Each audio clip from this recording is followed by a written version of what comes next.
नमस्कार। हमें है आपकी सेहत का ख्याल हेल्थ प्लस के संग में आपका स्वागत है। मैं हूं रजनीश कौर। खूबसूरत मुस्कुराहट किसको अच्छी नहीं लगती, लेकिन खूबसूरत मुस्कान के पीछे जरूरी है खूबसूरत दांतों का होना। लेकिन अपनी गलतियों के चलते कई बार हमारे दांत हम खुद ही टेढ़े मेढ़े कर लेते हैं। दांतों की अलाइनमेंट टेढ़ी मेढ़ी क्यों होती है, इसके किस तरीके से हम उपचार कर सकते हैं, इसी विषय पर बात करने के लिए आज हमारे साथ है जम्मू के जाने माने डॉक्टर गगनदीप कौर। मैम, आपका बहुत बहुत स्वागत है। थैंक यू मैम, जैसे मैंने हेडिंग में ही बोल दिया कि टेढ़े मेढ़े, लेकिन फिर भी मैं जानना चाहूंगी कि ऑर्थोडोंटिस्ट होते क्या है। ये टर्म नया है हमारे लिए। ऑर्थोडोंटिक्स एक डेंटिस्ट्री की स्पेशलिटी है जो आपके जॉज, आपके दांत, उनकी ग्रोथ को और अगर ग्रोथ के बाद होने वाली कोई भी माल अलाइनमेंट यानी कि वो अगर वो सही नहीं है, उनकी प्रोपोर्शन सही नहीं है, साइज सही नहीं है, उसको ठीक करते हैं, उसको अलाइन करते हैं, उसको बैलेंस करते हैं। तो आप हमें जनरली, अगर आपने देखा होगा, डेंटिस्ट जो ब्रेसेस के लिए जाने जाते हैं वो होते हैं orthodontist. But orthodontist is quite beyond just braces, there is a lot to it and maybe हम आज के शो में कवर कर सकेंगे कि how much we can do with orthodontics. यही हम जानना चाहेंगे कि ये इसके अलावा क्या है। सबसे पहले मैम एक चीज मैं जानना चाहूंगी कि स्टार्टिंग में इनिशियली जब बच्चा न्यू बॉर्न होता है तो मिल्की टीथ आते हैं, तब वो दांत बिल्कुल सही होते हैं।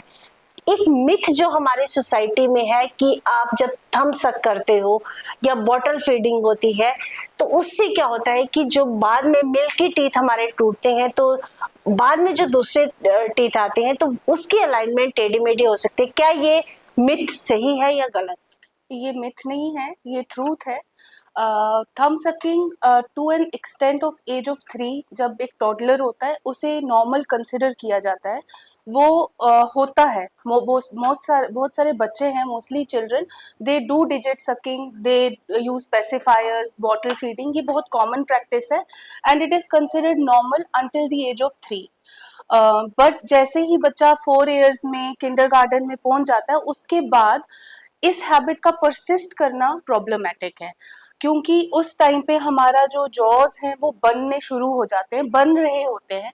तो जब आप कंटिन्यूसली एक हैबिट को परसिस्टेंट रखते हैं तो आपके माउथ में बहुत ही अनवांटेड फोर्सेस क्रिएट होती हैं, जिसकी वजह से आपके जॉज की शेप, आपके दांतों की शेप चेंज हो जाती है।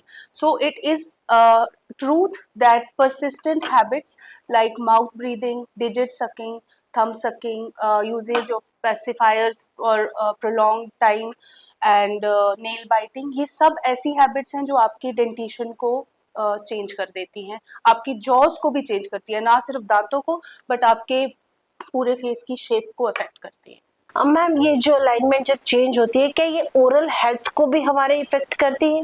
बिल्कुल करती है। ओरल हाइजीन जो है, ओरल हेल्थ सिर्फ हाइजीन तक ही नहीं है, सिर्फ एस्थेटिक्स तक ही नहीं है, आपके ओरल स्ट्रक्चर्स के बहुत सारे काम हैं। आपका ब्रीदिंग करना, आपका चूइंग करना, मैस्टिकेशन, आपका प्रॉपर स्पीच, सही से बोलना, आपका प्रॉपर स्ट्रक्चरल बैलेंस और एस्थेटिक्स, ये सारी चीजें हैं जो ओरल स्ट्रक्चर्स का काम है और ये सब चीजें अफेक्ट होती हैं। जब भी कोई भी माल अलाइनमेंट होता है तो आपके मसल्स पे भी रॉन्ग इफेक्ट पड़ता है, आपकी स्पीच भी चेंज हो जाती है। आप काफी सारे लोग हैं जिनके अगर ऐसा कोई पर्टिकुलर माल ओक्लूजन है, पर्टिकुलर प्रॉब्लम है, उनको खाना खाने में दिक्कत होती है। और हाइजीन मेंटेन करना इज वेरी एक्सट्रीमली डिफिकल्ट अगर आपके दांत क्राउडेड हैं, क्राउडेड एज इन टेढ़े मेढ़े हैं, एक दूसरे के ऊपर है, ओवरलैपिंग है। तो जब भी आप कुछ खाना खाते हैं वो फंसेगा, वो आपके दांत पे चिपक जाएगा, डेब्री वहीं रह जाएगा और बैक्टीरिया उन पे एक्ट करेगा, आपको कैविटीज ज्यादा होंगी, आपके दांत में जो प्लाक डिपोजिशन से कैलकुलस बनता है वो ज्यादा बनेगा, आपके गम्स जो है वो इन्फ्लेम्ड हो जाएंगे, आपकी बोन में प्रॉब्लम्स होंगी। तो ये बहुत ही एक्सटेंसिव होता है। हम सोचते हैं कि दांत हम सिर्फ अच्छा दिखने के लिए सही कर रहे हैं, but that's a very superficial way of seeing it. अगर हम डेप्थ में देखें तो आपके properly aligned teeth are easy to clean, easy to maintain, they keep your periodontium periodontium मतलब आपके जो गम्स और आपका बोन जो आपके दांतों को होल्ड करता है, it stage healthy and you have a long life for your teeth. But अगर आपके दांत माल अलाइंड होंगे, आपके जॉज अलाइंड नहीं होंगे, तो आपको बहुत सारी प्रॉब्लम्स होंगी आपकी डे टू डे लाइफ में जो आपको देखनी पड़ेंगी, other than just you are not looking good. Ma'am देखिए, मिसअलाइंड में आपने ये बताया कि हमारी ओरल हेल्थ इफेक्ट होती है, ये तो क्लियर है, लेकिन क्या हमारे मिसअलाइंड टीथ से जो ओवरऑल हेल्थ उस पे भी इम्पैक्ट पड़ता है? बिल्कुल पड़ता है। आपके एक ऑर्थोडोंटिक्स के रिलेटेड ही अगर मैं आपको एक जनरल प्रॉब्लम बता दूं, तो जैसे बच्चे होते हैं वो मुंह से सांस लेते हैं, कुछ बच्चे, दिस इज नॉट नॉर्मल। आपका बच्चा नाक से ही सांस लेना चाहिए। अगर उसे कोई कोल्ड या कुछ ऐसा है और वो उस टाइम पे मुंह से सांस ले रहा है, तो दैट्स क्वाइट फाइन। बट अगर वो परसिस्टेंटली मुंह से सांस लेता है, इट्स कॉल्ड माउथ ब्रीदिंग, और अगर वो ले रहा है तो उसकी जॉ की शेप चेंज हो जाएगी, उसके दांतों की शेप चेंज हो जाएगी। जब उसका जो नीचे का जॉ है वो बैकवर्ड और डाउनवर्ड डायरेक्शन में ग्रो करने लग जाएगा, जो कि नॉर्मल नहीं होता, और उन लोगों को लॉन्ग फेस सिंड्रोम हो जाता है, उनका फेस लंबा एक्सप्रेशन लेस हो जाता है। ये तो फेस पे इफेक्ट हो गया, लेकिन माउथ ब्रीदिंग की वजह से आपका एयरवे छोटा हो जाता है, आपको और भी सांस लेने में प्रॉब्लम है। आपका जो स्पाइन है, 1 डिग्री का चेंज अगर आपकी जॉ में हो रहा है तो 8 डिग्री का चेंज आपकी स्पाइन में होता है, और आपका हेड पोस्चर चेंज हो जाता है। जिनका भी लोअर जॉ छोटा होता है, अगर आप अपनी डे टू डे लाइफ में लोगों को नोटिस करने लगेंगे, तो उनका फॉरवर्ड लीनिंग पोस्चर होता है, उनका पूरा पोस्चर चेंज हो जाता है। अगर किसी का लोअर जॉ बड़ा है तो उनका पोस्चर ऐसा हो जाता है, they tend to have more protruding ये, और उनकी स्पाइन का कर्वेचर जो है वो और भी डीपन हो जाता है। और जिनका छोटा जो है माउथ ब्रीदर्स है, उनका शैलो कर्वेचर हो जाता है, सर्वाइकल इश्यूज होते हैं, टीएमजे इश्यूज होते हैं। और अदर देन दैट आपकी गट हेल्थ पे भी बहुत इफेक्ट होता है। डाइजेशन का सबसे पहला स्टेप आपका चूइंग होता है, मेस्टिकेशन होता है। अगर आप कुछ भी खा रहे हैं वो प्रॉपरली चू नहीं हो रहा, आपका फर्स्ट स्टेप ही सही नहीं है, डाइजेशन इफेक्ट होता है। और बहुत सारी सिस्टमिक डिजीजेस हैं जिनकी फर्स्ट साइंस आपके ओरल कैविटी में दिखते हैं, बट हम इग्नोर करते हैं। कभी ऐसा होता है कि अगर आप रूटीन चेक्स नहीं कर रहे बट आप डेंटिस्ट के पास जा रहे हैं, तो your dentist could be the first person to notice you have some sort of a problem in your body. So your oral health and your systemic health, आपकी जो पूरी बॉडी की हेल्थ है, it's completely interrelated, it has a very deep connection and it's not just about the teeth. Ma'am देखिए, बच्चा जब अभी छोटी एज में है, इन्फेंसी में है, चाइल्डहुड में, अर्ली चाइल्ड में, तब वो शक करेगा। उस वक्त हमें क्या इनिशियली कोई ऐसे मेजर्स लेने चाहिए, रेमेडियल मेजर्स, कि हम बच्चे को रोक सके? क्योंकि जनरली हम क्या देते हैं कि वो कीज दे देते हैं बच्चों को च्यू करने के लिए। इसके अलावा हमें कोई ऐसे ट्रीटमेंट बच्चा थम्स अप ना करे, या ये जो जिससे मतलब कि मिसअलाइंड हो जाते हैं टीथ? आप बच्चे को समझा सकते हैं। थंब सकिंग के बहुत सारे रीजंस होते हैं, इमोशनल रीजंस होते हैं, हैबिचुअल बन जाता है, तो there are lot of reasons and root cause is most important, कि आपको पता होना चाहिए कि आपका बच्चा क्यों कर रहा है। कभी अगर बच्चे को अटेंशन नहीं मिल रहा तो उसको कंफर्ट थंब सकिंग में मिल रहा है, तो आपको रूट कॉज पे पहले करना, फोकस करना है। आप बच्चे को समझा सकते हैं, आप उसे ट्रेन कर सकते हैं। कुछ ब्रेकिंग हैबिट्स हैं, बहुत सारे पेरेंट्स हैं जो घर में कुछ भी सावर उसके थंब पे लगा दें, वो सक करेगा तो उसे अच्छा नहीं लगेगा और वो फिर रिस्ट्रिक्ट करेगा खुद को दोबारा सक करने में।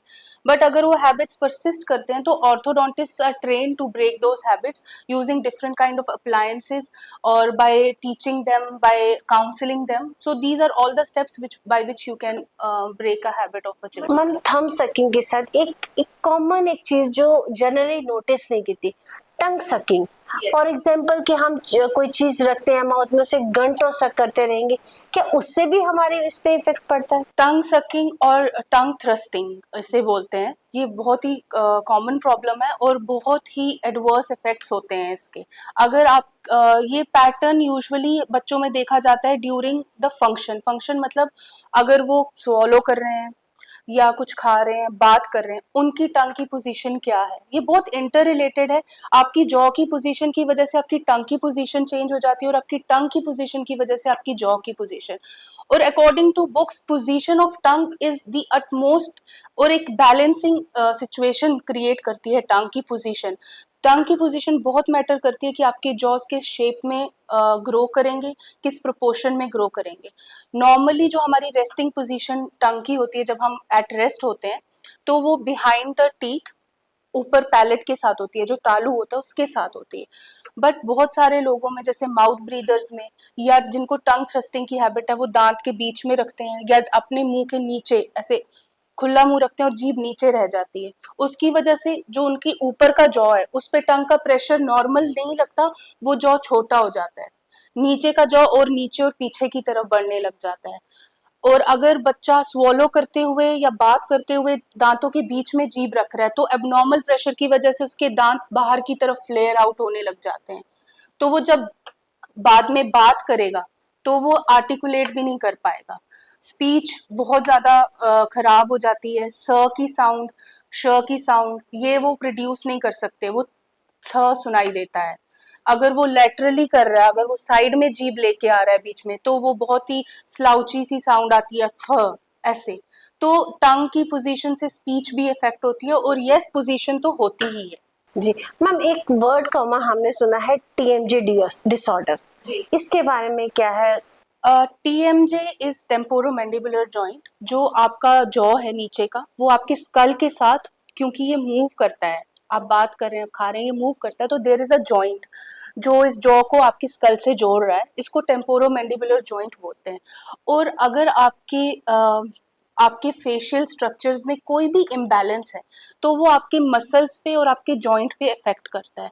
अगर आपका जॉ बैलेंस्ड नहीं है, कहीं पे भी एक साइड पे आपको ज्यादा चू करना पड़ रहा है because of any problem on the other side, कोई ऐसा दांत है जो बीच में आ रहा है और आप अपने जॉ को सही जगह पे बंद नहीं कर पा रहे, ऐसी प्रॉब्लम, आपके मसल्स में स्ट्रेन है, तो वो आपके जॉइंट पे अफेक्ट करता है। तो टेम्पोरोमैंडिबुलर जॉइंट डिसऑर्डर्स आर कोई भी प्रॉब्लम्स जो आपके आपके जॉइंट के रिलेटेड है।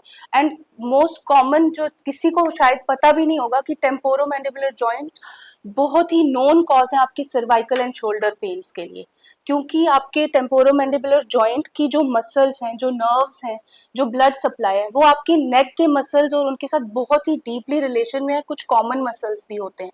तो जब भी आपको जॉ पेन होता है, आपको सर्वाइकल पेन भी हो सकता है, आपको शोल्डर पेन भी हो सकता है, और आपको ये पता नहीं लगता कि शायद इसका रूट कॉज आपका TMJ होगा।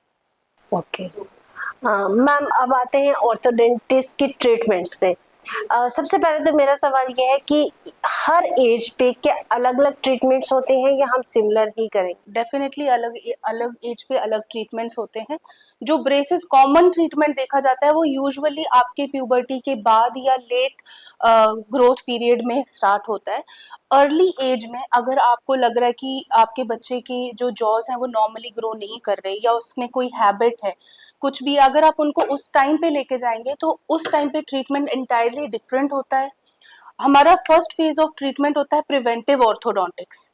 प्रिवेंटिव ऑर्थोडोंटिक्स जो होगा, वो हम एट फर्स्ट स्टेज ही रिकॉग्नाइज कर लेंगे कि this could be a problem in future, और हम उस प्रॉब्लम को रिमूव कर देंगे, तो प्रॉब्लम नहीं होगी। That's preventive orthodontics.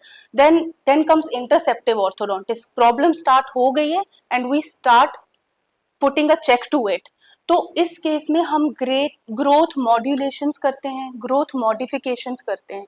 जब छोटा बच्चा ग्रो कर रहा होता है, उनकी बहुत डिफरेंट टेंडेंसीज होती हैं due to any reasons. Genetics हो सकता है, उनके पेरेंट्स का ऐसा स्ट्रक्चर हो तो उनका भी ऐसा बन रहा है।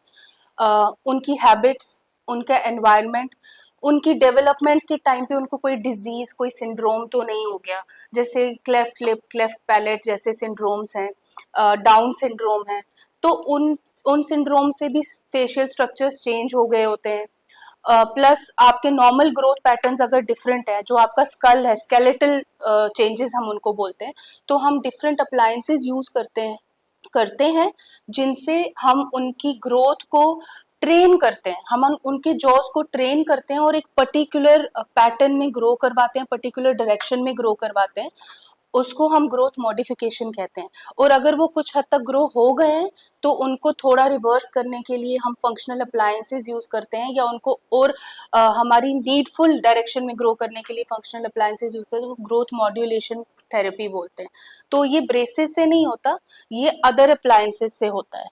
फिर उसके बाद हम नेक्स्ट स्टेज इज जब एक इंसान की पूरी ग्रोथ खत्म हो जाती है, जब वो अडल्ट हो जाता, अडल्ट तो नहीं, जब प्यूबर्टल एज आ जाती है, उसकी प्यूबर्टी खत्म हो जाती है, तो बच्चा ग्रो करना बंद कर देता है, उसके अंदर ग्रोथ टेंडेंसीज खत्म हो जाती है। फिर हम कोई बोनी चेंज नहीं कर सकते, फिर हम उसके स्कल में चेंज नहीं कर सकते, हम डेंटल चेंज कर सकते हैं। तो हम केमोफ्लाज करते हैं, जिससे हम दांतों को इस तरीके से उस पोजीशन में ले आते हैं कि उनकी सारी फंक्शन सही हो जाएं, वो स्पीच कर सकें, वो खाना खा सकें, वो अच्छे से ब्रीथ कर सकें, प्लस वो दिखने में भी ऐसे लगे कि कोई बेसल उनके जो अंदर स्केलेटल में कोई इशू नहीं है। तो उसे केमोफ्लाज ट्रीटमेंट बोलते हैं, जो नॉर्मली ब्रेसेस से होता है। मैम एक डिफरेंस जानना था हमें कि जो ट्रेडिशनल मेटल की ब्रेसेस होती हैं और क्लियर जो आजकल ट्रांसपेरेंट कुछ ब्रेसेस आए हैं उसमें क्या डिफरेंस है? बहुत सारे आजकल क्लियर वाले में बहुत सारे ऑप्शंस हैं, क्लियर अलाइनर्स हैं, सिरेमिक ब्रेसेस हैं, एंड इवन लिंगुअल ऑर्थोडोंटिक्स भी एक चीज़ है, जहाँ पे मेटल ब्रेसेस तो लगते हैं बट आपके दांत की पीछे वाली साइड में लगते हैं, तो सामने से नहीं दिखता कि आपने ब्रेसेस लगाए हैं। वो बहुत कॉमनली प्रैक्टिस नहीं करते, थोड़ा प्रैक्टिस करना उससे वो मुश्किल होता है, तो आपको बहुत ही ज़्यादा एक्सपर्ट होना है वो करने के लिए, क्योंकि वो इनकन्वीनियंट होता है। वो एक है, आप इनविजिबल में कर सकते हैं। दूसरा है अलाइनर्स, वो एक ट्रे टाइप आपको आपके साइज की बनती है, जो आप पहनते हैं और वो आपके दांतों को धीरे धीरे मूव करती है। तो ट्रेडिशनल ब्रेसेस अगर कोई नहीं चाहता है, कोई फील करता है कि आई डोंट वांट कि किसी को पता चले I am undergoing an orthodontic treatment, they can always opt for aligners, जो बहुत ही मिनिमल दिखते ही नहीं है। वाइट कलर के ब्रेसेस, सिरेमिक ब्रेसेस होते हैं, वो भी नहीं दिखते, वो टूथ कलर्ड होते हैं और बहुत ही कम नजर आते हैं, अगर आप बहुत गहराई से देखेंगे तो दिखते हैं। मैम प्रॉपर इंक्लूजन ऑफ जो कहते हैं बाइट का प्रॉपर होना, ये ऑर्थोडेंटिक ट्रीटमेंट में कितना हेल्पफुल है? मींस कि एक प्रॉपर जो हम च्यूइंग करते हैं जब ट्रीटमेंट के दौरान, ये कितना इम्पोर्टेंट है? हमारा ऑर्थोडोंटिक्स का गोल ही एक अच्छा स्टेबल ओक्लूजन होता है। अगर आप एक स्टेबल ओक्लूजन नहीं अचीव कर पाएंगे तो आप उस रिजल्ट में स्टेबिलिटी भी नहीं एक्सपेक्ट कर सकते।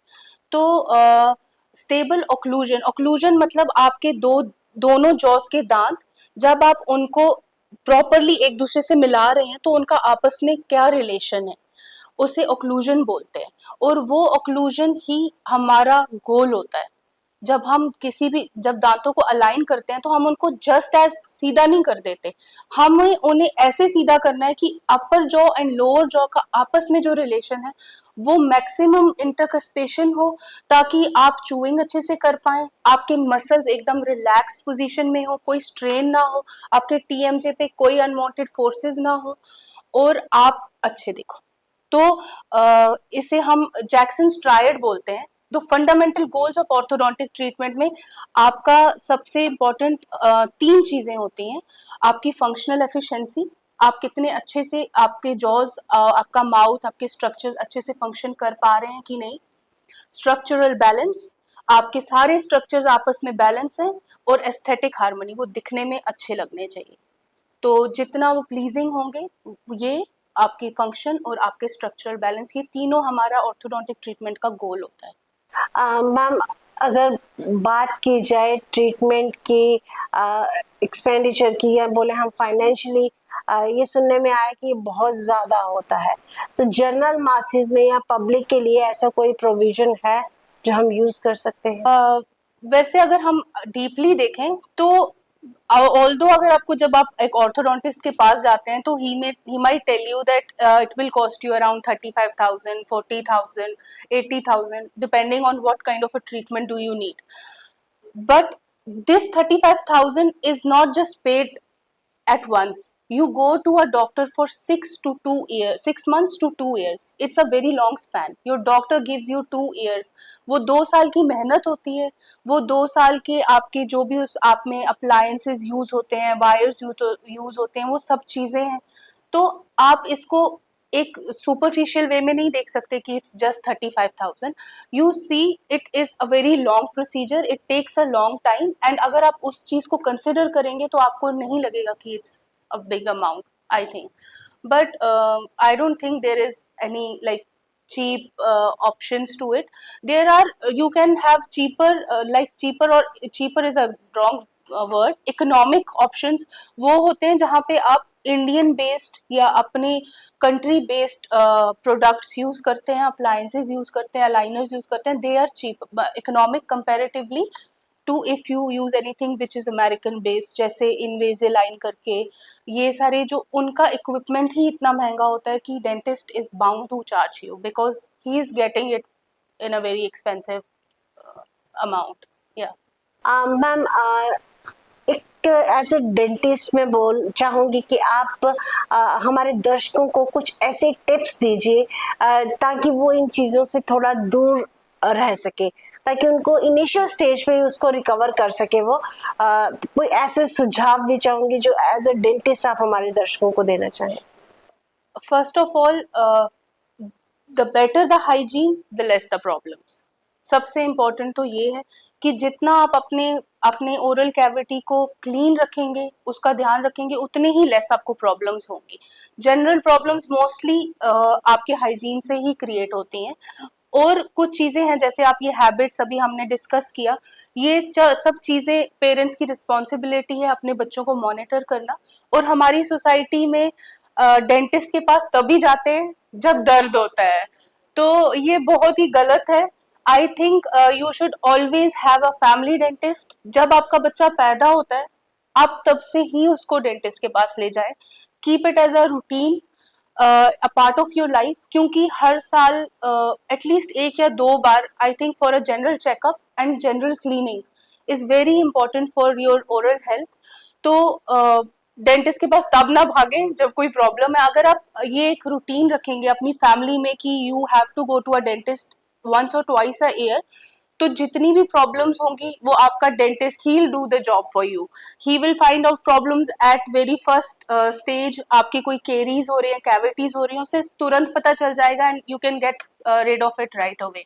जितना आप लेट जाएंगे, जितना आप इग्नोर करेंगे, उतना ही वो प्रॉब्लम बढ़ती जाएगी. Flossing, brushing 2 times is must. Flossing is very important. I don't think हमारी मैक्सिमम जनता को पता भी होगा कि डेंटल फ्लॉस क्या है.